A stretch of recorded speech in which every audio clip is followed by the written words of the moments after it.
We were definitely excited. It was going to be our second child. It was going to be very fun and interesting to add a son to the mix. On April 8, 2005, Doug and Audrey Turnbull welcomed their first son, Andrew, into the world. It's hard to describe. I mean, it's a euphoria, it's peace, a comfort, and great excitement. Since Audrey had a C-section, she was still lying on the table as nurses took the baby aside for assessment.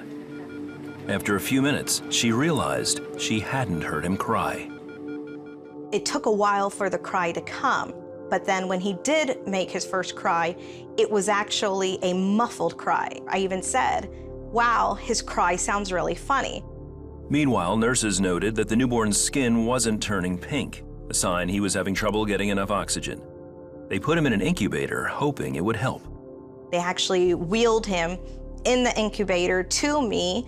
It was just like a little hood over his head, so I could at least see him, but they only let him stay at my side for at least a minute or less. They then decided we need to get him down to the NICU. Doctors at Women's Hospital of Texas admitted Andrew to the neonatal intensive care unit. X-rays revealed that his heart was on the wrong side of his chest and one of his lungs was underdeveloped. Further testing showed extreme pressure in his lungs, preventing his body from getting the oxygen it needed. In that moment, it's hard to wrap your mind around the real depth and complexity of the actual health problems that he had. The next day, Andrew was transported to Texas Children's Hospital, next door, where he was diagnosed with scimitar syndrome. It's a rare condition where major organs are displaced. In Andrew's case, he had two veins going from his lungs into the wrong side of his heart, limiting the flow of oxygen. Dr. Charlita Guillory was Andrew's neonatologist. You could have organ failure of any organ, the kidneys, the brain, any organ could be affected as a result of that. He was in the group of babies that had the highest mortality, morbidity, at risk for not surviving. We had this feeling of spiraling. It's like that drain that spirals. Over the next 2 days, Andrew's oxygen levels continued to drop.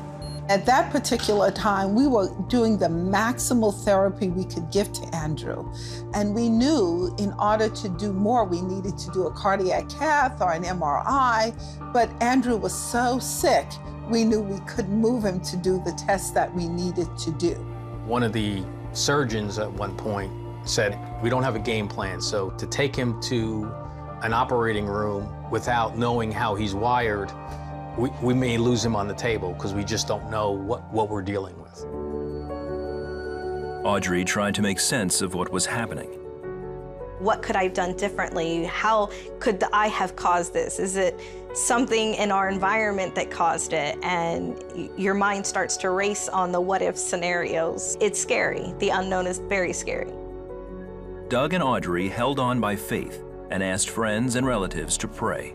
We had people from all over the United States that were able to call across, prayer chains and churches across all denominations. And when you realize there's nothing that you can physically do for him but pray, then that's all we have to do. 4 days after Andrew was born, Audrey and Doug received the news they feared most.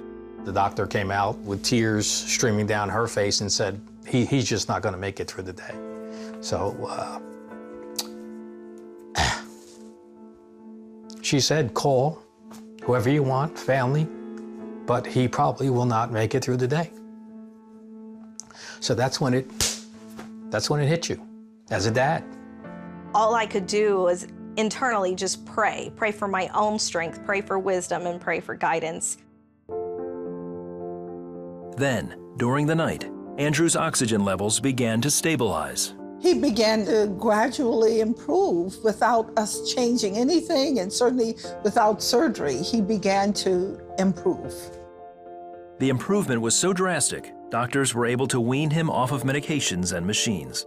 You don't even know what to do after you've heard, the exciting news that he has a probability now of making it. Andrew's MRI showed that his vital organs had not been damaged.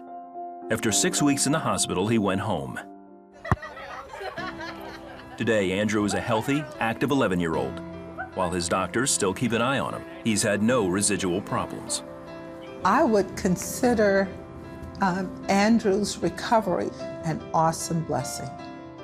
All you can say is, thank you, Lord. Thank you, Lord. I do believe Andrew's miracle is an act of God, because there was no other way he would have survived.